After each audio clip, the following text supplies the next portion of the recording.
We're on SAT Practice Test 9, Math Section 2, Question 16. What's the level of difficulty here? It's hard. We're getting towards the end, so it's getting to be crazy hard problems. This problem is not crazy hard. It just requires a lot of work. So you've got an equation. One of the two equations in a system of linear equations is given. The system has no solution. Which equation could be the second equation in this system? All right, this problem is simultaneous equations. How do I know that? Because I have two equations. I've got this equation, and then I've got a system of equations. So one of these other equations is going to be in the system. There's going to be two of them. Simultaneous equations, they're always the same. You're going to stack them and then add them or subtract them. Hard problems have a lot going on. There's more going on here. This system, these simultaneous equations, has no solution. What is no solution? No solution is when all the variables drop out when you stack the simultaneous equations and add or subtract. So we're just going to have to start by writing stuff down. Let's write down the equation here, and let's just start with A. We're going to have to do some crossing off, so we're going to write A, B, C, D. All right, A says x equals 4y. Now, there's no number here, so what's the number? It's 0.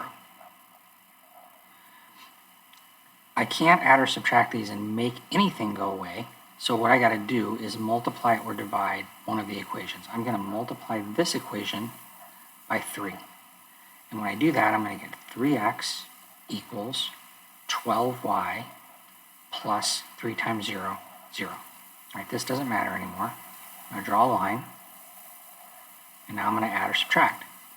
I can subtract 3x minus 3x, 0, equals 36y minus 12y. That's 24y. Did all the variables drop out? They did not. They don't. So this is not the answer. Now I got to do B. Told you there's a lot of writing. This time I'm going to write less. So for B, it's 1/3 x equals 4y. And again, there's no number, so it's plus 0. All right, again, I'm going to have to multiply one of these equations, or I could divide. I'm going to multiply this one. I'm going to multiply it by 9. Why 9? Because I want to get 9 times 4 is 36. So if I do that, 9 times 1/3, be careful, that's 3x equals 9 again times 4 is 36y. All right, now, we're going to run out of space here. If I subtract, what's going to happen? Are the variables going to go away? They totally are. So this is definitely a potential answer. Let's keep it. I'm going to get rid of all of this, and I'm going to do C now. X equals 12y minus 15. All right, same deal. I can't add or subtract, so I'm going to multiply this one. I'm just going to multiply it by 3. So it's 3x equals 3 times 12, 36y, and then 3 times negative 15 is negative 45. Okay, so now think about this. When you add or subtract them, what's going to happen? Are all the variables going to go away? Yeah, I mean, I guess if you think about it that way, they are, but take a second look, man. This is the same equation. So if it's the same equation, it doesn't have no solution. That cannot be the answer. That is a very tricky answer. All right, and now I'm going to do D. Down here, where we completely run out of room.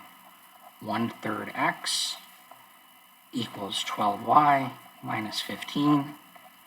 And again, this time I'm going to multiply by 3 so I can get the 12y to 36. So that's going to be 3 times 1/3, which is just going to be x equals 3 times 12y is 36y minus 45. All right, if I now subtract, 3x minus x is 2x. I get the y's to go away, but I didn't get the x's to go away. All the variables did not drop out. That one's gone. B and C are tricky. B's the answer because all the variables drop out and it's not the same equation. A lot of work, but you can get it right and move on.